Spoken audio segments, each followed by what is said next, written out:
हिमालय की धरती पर एक भीषण युद्ध छिड़ा था। शुंभ और निशुंभ नामक असुरों ने त्रिलोक में उत्पात मचा रखा था और उनके अत्याचार से त्रस्त देवताओं की पुकार पर स्वयं देवी दुर्गा युद्ध के मैदान में उतरीं। असुर सेना में एक भयंकर योद्धा था, रक्तबीज। उसे यह वरदान प्राप्त था कि उसके शरीर से गिरी रक्त की हर एक बूंद से एक नया रक्तबीज जन्म लेगा, बिल्कुल उतना ही शक्तिशाली जितना वह स्वयं था। युद्ध शुरू हुआ।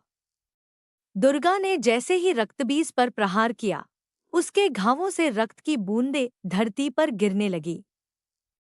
और जैसे ही एक बूंद जमीन को छूती, वहीं से एक नया रक्तबीज खड़ा हो जाता, बिल्कुल असली रक्तबीज जैसा, उतना ही बलशाली।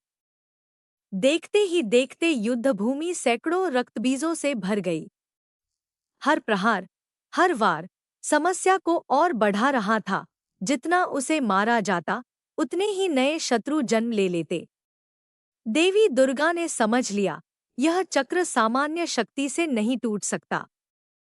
तभी दुर्गा के भीतर से एक और भी उग्र और भी प्रचंड शक्ति प्रकट हुई, काली।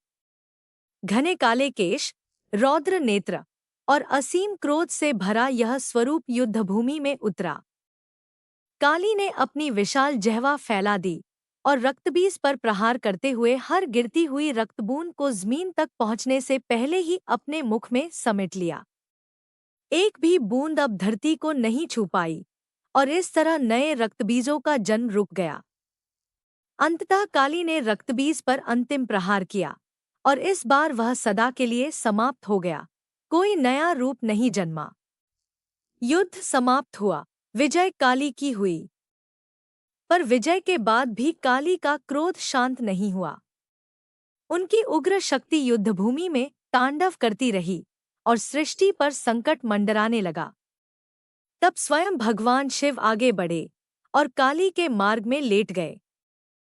काली, क्रोध में तेजी से आगे बढ़ती हुई, अचानक अपने ही पति को अपने पैरों तले पाकर चौंक गईं। उनकी जिह्वा लज्जा से बाहर निकल आई और उसी क्षण उनका उग्र क्रोध शांत हो गया।